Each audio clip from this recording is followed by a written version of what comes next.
ഇറാനിൽ ഇസ്രായേലിന്റെ കടുത്ത വ്യോമാക്രമണത്തിൽ ഇറാനിന്റെ സൈനിക മേധാവിമാരും ആണവ ശാസ്ത്രജ്ഞന്മാരും ഉൾപ്പെടെ നിരവധി പേർ കൊല്ലപ്പെട്ടിട്ടുണ്ടെന്നാണ് വിവരം. ഇറാന്റെ ആണവ സൈനിക കേന്ദ്രങ്ങൾ ഉൾപ്പെടെ ലക്ഷ്യം വെച്ചായിരുന്നു ഇസ്രായേലിന്റെ വ്യോമാക്രമണം.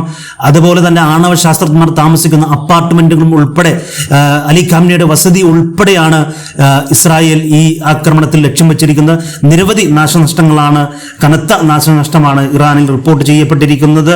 ഇറാൻ റവല്യൂഷണറി ഗാർഡിന്റെ ചീഫ് ഓഫ് സ്റ്റാഫ് ഹുസൈൻ സലാമിയും ജനറൽ ഗോലമാലി റഷീദും ഉൾപ്പെടെയുള്ള ആളുകൾ ഈ ആക്രമണത്തിൽ കൊല്ലപ്പെട്ടു എന്നാണ് പുറത്തുവരുന്ന വിവരം.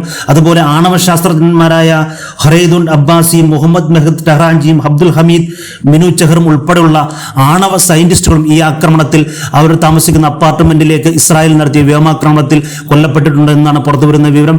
ഇറാൻ തലസ്ഥാനമായ ടെഹ്റാനിൽ 16 ഇടങ്ങളിലാണ് ഇസ്രായേൽ വ്യോമാക്രമണം നടത്തിയിരിക്കുന്നത്. ഗൈത്താരി ടെഹ്റാനും, നിയാവാരൻ ടെഹ്റാനും, വെസ്റ്റ് ടെഹ്റാനും, കിഴക്കൻ ടെഹ്റാനും, മഹ്റാബാദും, മഹലാദിയും, ഷാഹിദ് ചമ്രാനും, അതുപോലെ തന്നെ കമ്രാനിന്റെ ഫ്ളാറ്റും, അലി ഖാംനയുടെ പരമോന്നത നേതാവായ അലി ഖാംനയുടെ വസതി ഉൾപ്പെടെ ഉള്ള സ്ഥലങ്ങളിലേക്കാണ് ഇസ്രായേൽ കനത്ത വ്യോമാക്രമണം നടത്തിയത്.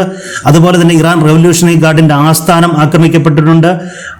അതുപോലെ തന്നെ ആണവ കേന്ദ്രങ്ങൾ, നാഡൻസ് ആണവ കേന്ദ്രവും പാർച്ചിൻ ആണവ കേന്ദ്രങ്ങളും അതുപോലെ ഖനജല സംഭരണ കേന്ദ്രങ്ങളും ഉൾപ്പെടെയുള്ള താവളങ്ങളും ഇസ്രായേൽ ആക്രമിച്ചിട്ടുണ്ട്. വലിയ രീതിയിലുള്ള നാശനഷ്ടങ്ങളാണ് ഈ ആക്രമണത്തിൽ, ഇസ്രായേൽ നടത്തിയ ഈ വ്യോമാക്രമണത്തിൽ ഇറാന് ഉണ്ടായിരിക്കുന്നത്.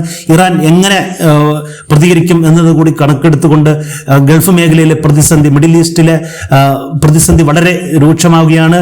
ഇസ്രായേൽ എയർ സ്ട്രൈക്ക് ഇനിയും തുടരും എന്നാണ് നെതന്യാഹു ഈ ആക്രമണത്തിന് ശേഷം പ്രതികരിച്ചിരിക്കുന്നത്. ഏകദേശം സിവിലിയന്മാരുൾപ്പെടെ 100ഓളം പേർ മരിച്ചിട്ടുണ്ട് എന്നുള്ളതാണ് പ്രാഥമികമായിട്ട് പുറത്തു വരുന്ന വിവരങ്ങൾ.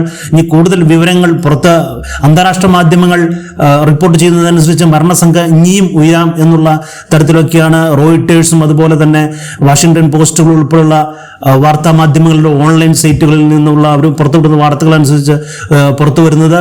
അതുപോലെ തന്നെ ഇറാൻ ഏത് രീതിയിലുള്ള ആക്രമണമാണ് തിരഞ്ഞെടുക്കുന്നത് എന്നുള്ളതും നിർണായകമാണ്. എന്നിരുന്നാൽ തന്നെയും ഗൾഫ് മേഖലയിലെ പ്രതിസന്ധി വളരെ രൂക്ഷമാകുവാനാണ് സാധ്യത എന്നുള്ളതാണ് ഇപ്പോൾ ഏറ്റവും പുറത്തു വരുന്ന റിപ്പോർട്ടുകൾ.